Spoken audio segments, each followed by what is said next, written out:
Well, good morning. Good morning. Welcome to day 2 of Microsoft Inspire. I don't know about you, but I can't think of a more inspirational way than to start the morning with Easton's story, the fantastic soloist Stephen Hackman, and the Capitol Symphonic Youth Orchestra. How about another round of applause for those folks?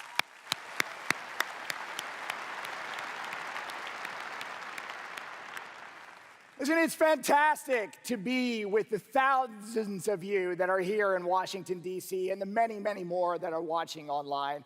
And I want to start off with a huge, sincere thank you for all of the work that you do each and every day. I know that it takes a lot of hard work, tenacity, perseverance to do the things that you do to serve our customers around the world. I want to thank you for the great successes that you've brought to those customers. But I also want to thank you for the more challenging times, the times when we fail together, because in fact, it's actually how we learn. It's how we get better at what we do and how we reach our potential as an ecosystem. And then finally, above all, I thank you for your partnership. To me, the word partnership is a relationship of longevity. It has its ups and downs. We're together in strength and weakness, and we will persevere, and together we'll achieve more as an ecosystem. So thank you very much. Today we have a lot of exciting things to talk about, and I'm really fired up to share them with you. We have 3 main pieces to this morning's keynote. First, I'm going to spend about 30 minutes talking to you about our strategy and how our go-to-market model is evolving and how it's going to serve you, our partner ecosystem, and how we're going to grow together. Then, I'm delighted to share with you a fantastic segment on digital transformation, where we're going to bring to stage partners and their customers to talk about how they're empowering employees, driving customer engagement, optimizing operations, and transforming their products together. This will be a live segment, real systems, real solutions, real customers, and real partners that are making digital transformation come to life today. And then finally, if you hang in there till the end, I've got a really special surprise for all of you that I think will mean a lot to you and will inspire you as we move forward. So let's get started. I want to start with our opportunity. And yesterday, Satya showed this slide. He spoke of this fantastic $4.5 trillion opportunity that's fueled by the intelligent edge, this world of devices, from sensors to sensor fabrics, to mobile devices, devices with human interfaces, large form factor devices, where intelligence is pervasive across all of the same, and how these technologies are fueled by the cloud and all of the rich cloud services that we bring to market together. These combine to drive digital transformation, and it is in fact a new world of opportunity for all of us. I have to admit, the first time I saw this chart, I thought Satya was trying to give me a new quota. So it sort of set me back a little bit. But in fact, I'm actually inspired by this opportunity. We're going to have a lot of discussion about our new go-to-market model today and throughout this event and ongoing throughout this fiscal year. Rest assured that the strategy is fueled by this growth opportunity and that it's fueled with one commercial partner in mind so that we can be successful together at reaching our potential.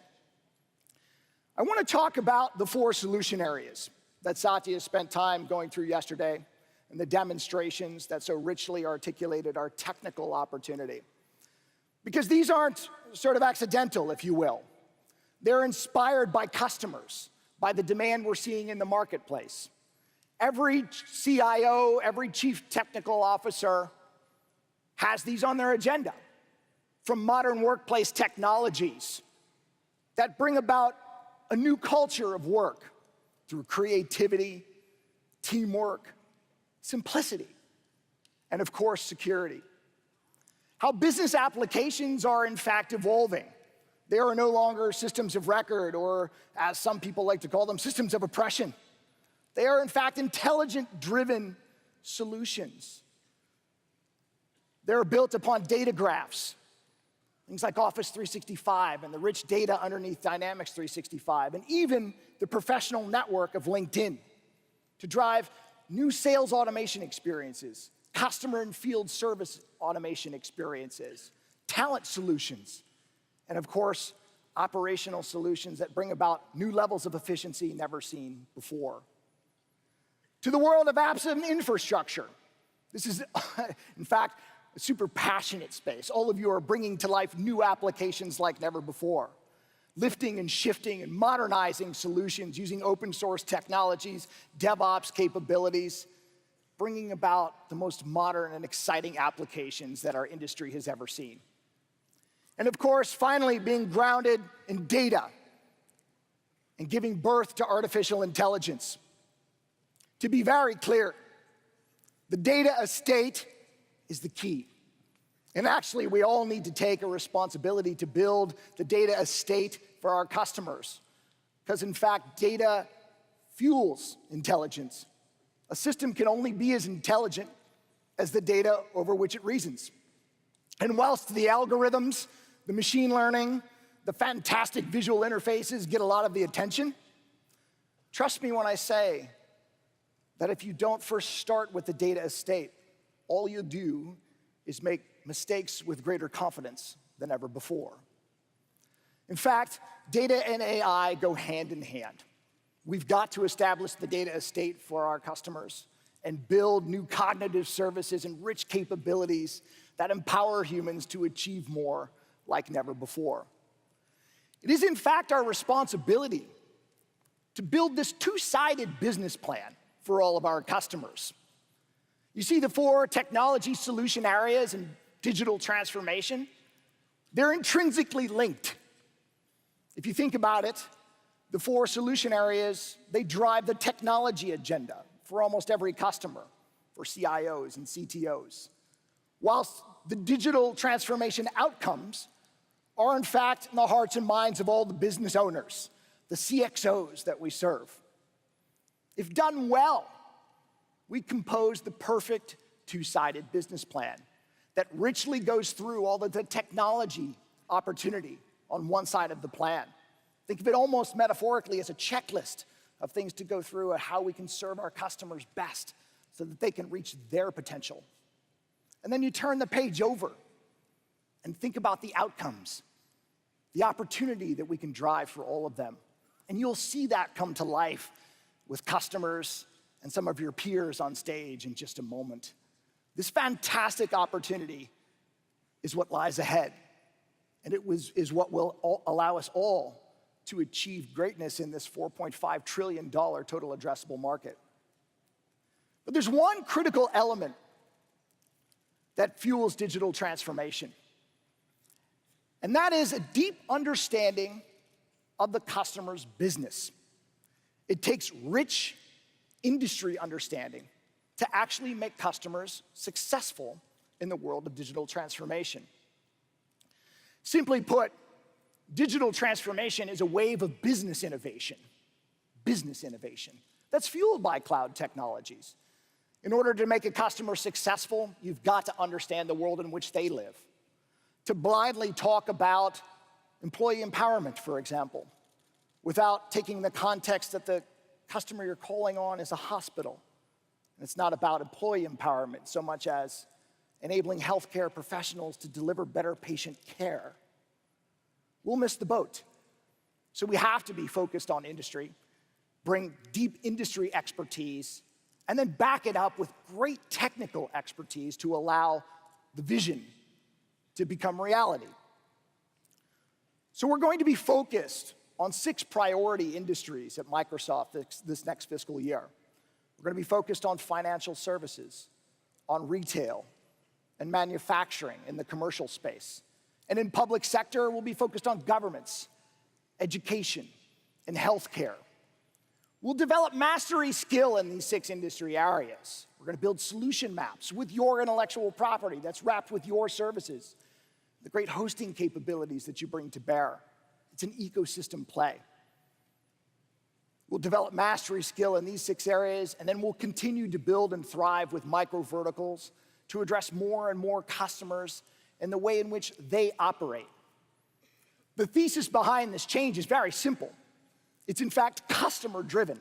Customers are asking us to more deeply understand their business, marry our portfolio of intellectual property with the power of our partner ecosystem to help them to achieve more. Customer-driven, fueling the partner ecosystem. So we're changing our model.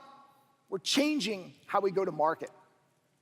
The singular slide in front of you represents Microsoft's new commercial model. And there are 5 things you need to know about it. At the highest level, we're simplifying our segmentation. And we're becoming far more nimble so that we can put the right resource in front of the right customer at the right time. The first thing that you need to know about the new commercial model is that we're aligning all of our account team units around the world by industry. We'll develop that subject matter expertise, the better ability to serve our customers digitally. The second thing you need to know is that all of our specialist technology units around the world will be aligned by these 4 solution areas. Again, we're focusing on where the customers want us to be and adding technical expertise to bring their visions to life. The third thing that we're doing is we're building a formal customer success organization. We've learned a lot over the last several years with cloud solution architects and data solution architects and some of our best and highest growing accounts around the world. And we're now adding that capability across all 4 solution areas so that we can drive modern workplace, business applications, apps and infrastructure, data and AI solutions to life. Think of these folks as non-billable resources that you can partner with to help customers get real value out of the cloud solutions they've acquired. The fourth thing you need to know is that we're investing heavily in inside sales capabilities to bridge the rich marketing assets we have, our global demand center, and all of the campaigns that come from it, with partner opportunity. This organization will feed leads to you to help drive us towards that total addressable market. And the final thing you need to know, the fifth thing you need to know, is that one commercial partner is critical to our success in the enterprise and in the small, medium, and corporate space, and that we will always be a partner-led, partner-first company. The one commercial partner organization is structured around 3 key areas. Ron articulated this very well yesterday, around build with, go to market, and sell with. So I want to just quickly tell you how this aligns to the commercial model I just went through. Our build with organization is going to be aligned by you. If you want to write code with us, if you want to build services, if you want to actually go and deploy these things and create value with customers, host them, create managed services, we want to build with you. No longer are we going to be concerned about the 3-letter acronyms that you might be falling into, LSP, CSP, VAR, VAD, SI, et cetera. If you want to build with us, we're going to build with you. And this organization will be organized by partner. The second thing we're going to do is we're going to go to market, and we're going to go to market by these 4 solution areas. Once we've built capacity with you, we're going to go to market across the 4 solution areas, across modern workplace, business applications, apps and infrastructure, data and AI. And finally, when it comes to selling with you, we're going to sell with you the same way in which we're organized, by industry and by segment. We're going to develop rich solutions that serve our customers well.